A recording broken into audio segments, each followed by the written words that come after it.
بسم الله الرحمن الرحیم. الحمد لله رب العالمین و الصلاة و السلام علی سید الانبیاء والمرسلین محمد و علی آله و صحبه اجمعین.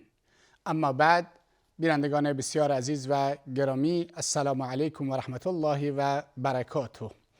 یک بار دیگر این توفیق یار شد و رفیق شد بنده بر این که با این برنامه در خدمت شما بینندگان عزیز و گرامی باشم. امروز در رابطه با باورهای بنیادین دین مبین اسلام و اینکه چگونه این باورهای بنیادین باعث سعادت انسان در دنیا و آخرت میشن صحبت خواهیم کرد که اون انسانهای مؤمن و مسلمانی که بر این باورهای بنیادین اعتقاد و ایمان راسخ و باور راسخ دارند، این باورها باعث می شوند که هم در دنیا احساس سعادت بکنند و هم در آخرت به سعادت برسند. دین مبین اسلام از یک سری باورها و اعتقادات تشکیل شده از یک طرف و از طرف دیگر از یک سری احکام و معاملات و از طرف دیگر از یک سری اخلاق و رفتار شکل گرفته. گرچه همه اینها در دین مبین اسلام مهم هستند، اما واقعیت این هست که باورهای بنیادین یا اون چیزی که ما از اونها به عنوان پایه ها و اساس ایمان ذکر میکنیم در دین مبین اسلام بیشترین سهم رو داره. به این خاطر نبی مکرم اسلام صلوات الله و سلامه علیه، محمد، در حیات مکی خودش در 13 سالی که در مکه مکرمه مشغول دعوت مشرکین و غیر مسلمانان به سوی اسلام بودند، تمام تأکید ایشون بر همین باورهای بنیادین بود. و همچنین اگر ما آیات قرآن کریم رو بررسی بکنیم، در قرآن کریم ما دو نمونه آیات داریم: آیات مکی و آیات مدنی یا سوره های مکی و سوره های مدنی. سوره های مکی به سوره هایی گفته می شود که از ابتدای بعثت پیامبر اکرم صلی الله علیه و آله و سلم تا زمان هجرت، یعنی در 13 سال اول حیات پیامبر اکرم صلی الله علیه و سلم بر اون بزرگوار نازل شدند. و آیات مدنی اونهایی هستند که در 10 سال اخیر حیات مبارک بر نبی اکرم صلی الله علیه و سلم نازل شدند. تأکید آیات مکی قرآن کریم بر باورهای اساسی و بنیادین و زدودن شرک و خرافات از زندگی مسلمانان است، برای اینکه اینها اساس ایمان، اساس اسلام و اساس دین هستند. و اگر این باورهای بنیادین انسان درست نباشند، نه در دنیا به سعادت میرسد و نه در آخرت، بلکه شقاوت و بدبختی در دنیا و آخرت شامل حالش می شود. به این خاطر اولویت اول همه دعوتگران باید همین در واقع باورهای بنیادین یا پایه های اساسی ایمان باشد که انسان رو به سوی ایمان دعوت می کند. بنیادهای در واقع باورهای بنیادین هم در قرآن کریم اومدن و هم در سنت مطهر پیامبر اکرم صلی الله علیه و آله و سلم اومدن، و نه تنها اینکه یک بار اومدن، بلکه در آیات متعدد قرآن کریم به شدت و به کثرت تکرار شدند برای اینکه برسونند که اینها اساس هستند و باید اینها رو فرا گرفت. در رابطه با این باورهای بنیادین در واقع به عنوان ارکان ایمان، به عنوان پایه های ایمان ازشون یاد می شود و اینها 6 تا هستند که در قرآن کریم و سنت مطهر وارد شدند. قرآن کریم می فرماید: آمن الرسول بما انزل الیه من ربه والمؤمنون كل آمن بالله و ملائکته و کتبه و رسله لا نفرق بین احد من رسله و قالوا سمعنا و اطعنا غفرانک ربنا و الیک المصیر. آمن الرسول بما انزل الیه، نبی اکرم صلی الله علیه و سلم به اون چه بیشون نازل شده از جانب پروردگارش ایمان داره. و المؤمنون، و همه مؤمنان هم ایمان آوردند. به چه چیزهایی؟ کل آمن بالله، همه اینها پیامبر و مؤمنان ایمان آوردند به الله متعال. پس ایمان و باور به الله متعال یکی از باورهای بنیادین هست و ملائکته و یکی از موارد دیگری که در واقع ایمان آوردند ایمان به فرشتگان هست. ایمان به الله متعال باور اول بنیادین، ایمان به فرشتگان باور دوم و کتبه و کتابهای آسمانی و رسوله و پیامبران. این 4 تا از باورهای بنیادین و اساسی که باعث سعادت انسان میشوند الله متعال در این آیه ذکر کرده. بعدش در ادامه میفرماید لا نفرق بین احد من رسله، در میان پیامبران الله متعال ما تفاوتی قائل نیستیم، مبنی بر اینکه همهشون از جانب الله متعال هستند، مبنی بر اینکه همهشون حامل وحی الهی هستند و وحی الهی رو به ما میرسونند. و قالوا سمعنا و اطعنا، و مؤمنان در این راستا میگویند شنیدیم و اطاعت کردیم. غفرانک ربنا، پروردگار ما غفران و رحمت و مغفرت تو را میخواهیم و الیک المصیر، و بازگشت به سوی توست. این 5مین رکن از ارکان ایمان هست. ایمان به الله متعال، ایمان به فرشتگان، ایمان به کتاب‌های آسمانی، ایمان به پیامبران و ایمان به روز قیامت و الیک المصیر، بازگشت به سوی توی الله متعال هست و توی الله متعال در واقع انسانها رو در روز قیامت بازخواست خواهی کرد. و در آیه دیگر در سوره مبارکه قمر آیه 49 گشت در آیات زیادی اومده بحث ایمان به تقدیر هم که یکی دیگر از باورهای بنیادین است در اونجا ذکر شده. انا کل شیء خلقناه بقدر، ما همه چیز رو به قدر، با قضا و قدر و با تقدیر خودمون و به اندازه‌ای که میدونستیم و به اون شکل و به اون وضعیتی که صلاح دونستیم آفریدیم. یعنی چی؟ به عبارت دیگر همه چیز در تقدیر الهی وجود دارد و الله متعال نسبت به اینها آگاهی و شناخت دارد. پس این 6 رکن اینطوری در قرآن کریم وارد شدند. همچنین در حدیث معروف جبریل امین علیه السلام که در حدیث صحیح بخاری اومده که جبریل به شکل یک انسان نزد نبی اکرم صلی الله علیه وسلم اومد. حدیث از عمر بن خطاب هست، میگوید مردی با لباسهای سفید و نو و تازه خدمت نبی اکرم صلی الله علیه وسلم اومد و کنار پیامبر خدا صلی الله علیه وسلم روبرویش نشست و دو زانو زد به عنوان یک شاگرد و سوالاتی از پیامبر اکرم صلی الله علیه وسلم مطرح کرد و نبی اکرم صلی الله علیه و آله وسلم به اون سوالات جواب میداد. وقتی که این مرد برگشت و رفت، پیامبر اکرم صلی الله علیه و آله وسلم از صحابه پرسیدند که آیا میدونید که این کیست؟ صحابه عرض کردند خدا و رسولش بهتر میدانند، الله و رسوله اعلم، خدا و رسولش بهتر میدانند. پیامبر اکرم صلی الله علیه و آله و سلم فرمود هذا جبریل اتاکم لیعلمکم دینکم، این جبریل بود اومده بود تا به شما دین شما رو آموزش بدهد. به هر حال در این حدیث طولانی که معروف به حدیث جبریل هست نکات مختلفی وارد شده. یکی که جبریل از پیامبر درباره اسلام پرسید، یکی این که درباره ایمان پرسید، درباره احسان پرسید، در رابطه با اینکه قیامت که واقع می شود که پیامبر فرمود که من از شما بهتر نمیدانم پرسید، و در رابطه با علامات قیامت پرسید که نبی اکرم صلی الله علیه و آله و سلم توضیحاتی داد. اما وقتی که پرسید که مل ایمان چیست، پیامبر اکرم صلی الله علیه و آله و سلم فرمود که الایمان ان تؤمن بالله و ملائکته و کتبه و رسوله و الیوم الاخر و القدر خیره و شره.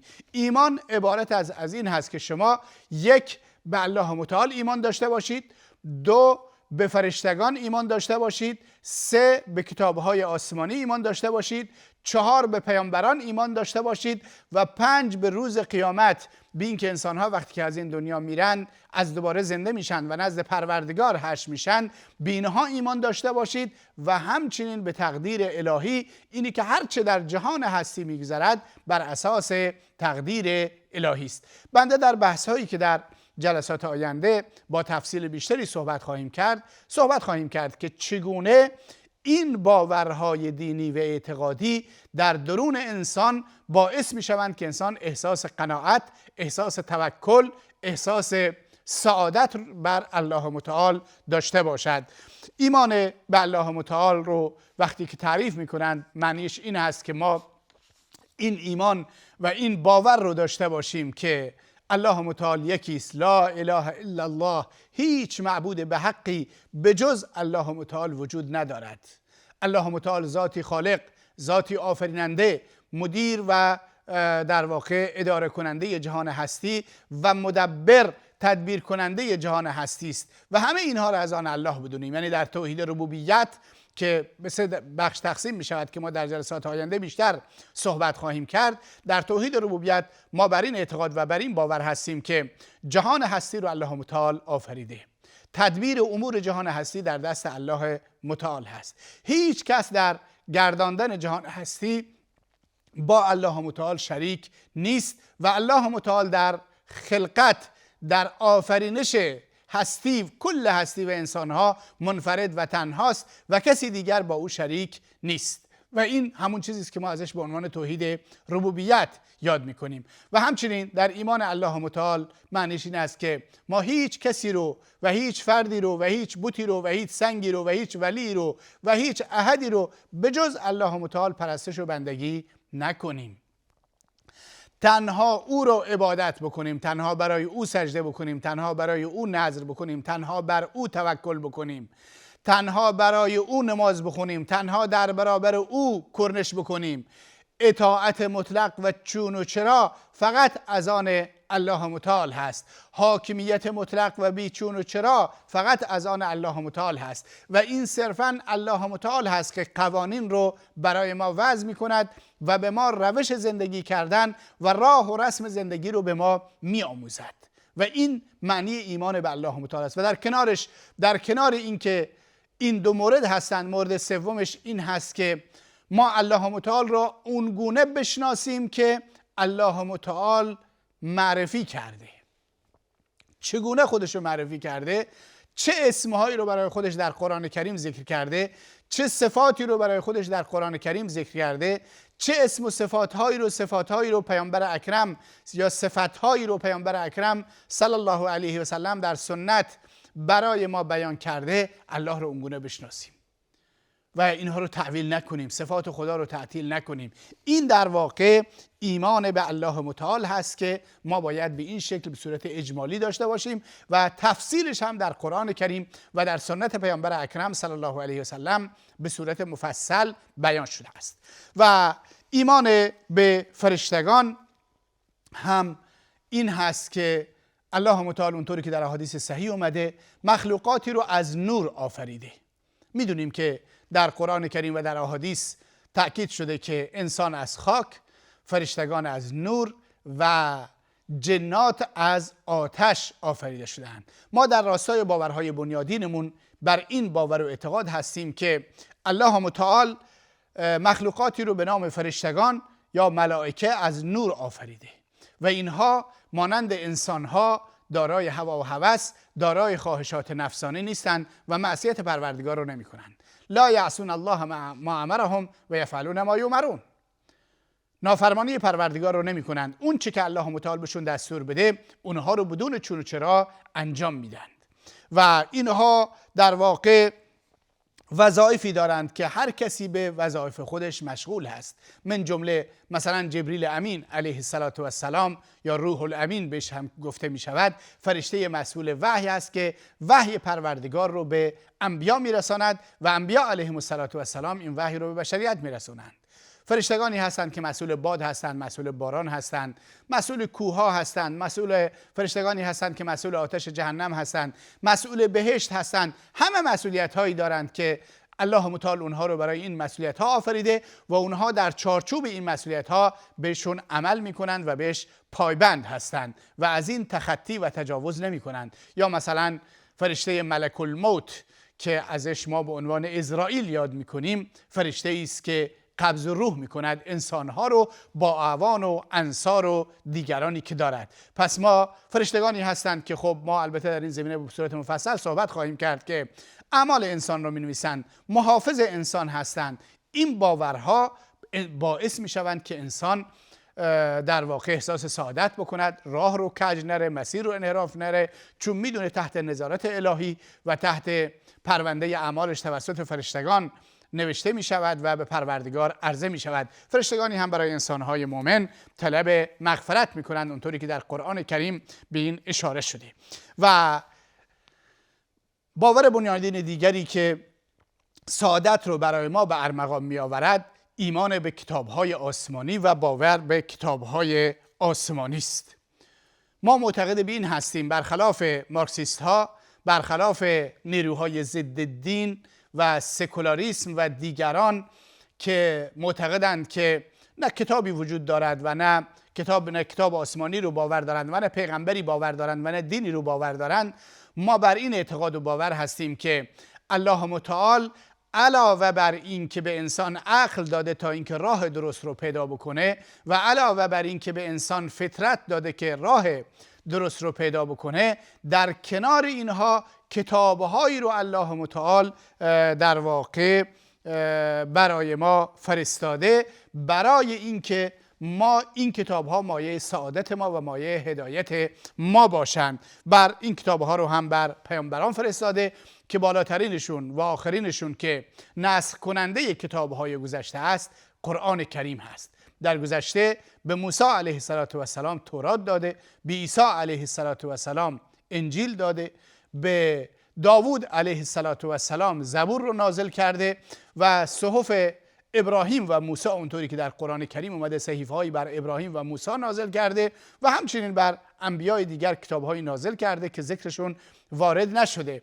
و آخرین کتاب رو که به عنوان مهیمن بر کتاب‌های دیگر فرستاده قرآن کریم هست که ما بهش بی ایمان و باور داریم و معتقدیم که راهنمودهای اصولی و اساسی کتاب‌های گذشته و انبیای گذشته اصولاً در قرآن کریم وجود داره و ما وقتی قرآن رو بخونیم و بهش عمل بکنیم به عنوان آخرین کتاب آسمانی که بعد از اون دیگه کتاب دیگه بعد از آن دیگه کتاب دیگری نخواهد اومد، ما به سعادت خواهیم رسید و راه سعادت رو پیدا خواهیم کرد. و بحث بعدی و مطلب چهارم و نکته دیگر ایمان به پیامبران هست که در واقع الله متعال پیامبران زیادی رو فرستاده که 25 تاشون برای ما در قرآن کریم ذکر کرده و بقیه رو ذکر نکرده که ما به اونها ایمان داریم و بر اونها باور داریم. و نکته دیگر ایمان به روز قیامت هست. ما برخلاف انسان‌هایی که احساس پوچی میکنند، احساس میکنند که دنیا همین است، تمام میشود و میرود و ما نابود میشیم، ما معتقد به این هستیم که این گونه نیست، بلکه ما از این دنیا که بریم یک بار دیگر نزد پروردگار حاضر میشیم و این خودش باعث میشه که در دنیا احساس مسئولیت بکنیم، کار خوب و درست انجام بدیم و احساس سعادت بکنیم. و ایمان به قضا و قدر الهی هم خود به خود در واقع ما رو به این سمت و سو میبرد که ما در چارچوب تقدیر الهی حرکت میکنیم. وقتی دچار مصیبتی بشیم، دچار گرفتاری بشیم، دچار مشکلات بشیم، مسیر صبر رو در پیش بگیریم و این خودش انسان رو به سعادت میرسونه. امیدوارم الله متعال سعادت دنیا و آخرت رو به بنده و شما بینندگان عزیز نصیب بکند. تا جلسه دیگر، وقت دیگر، خدا یار و نگهدارتون.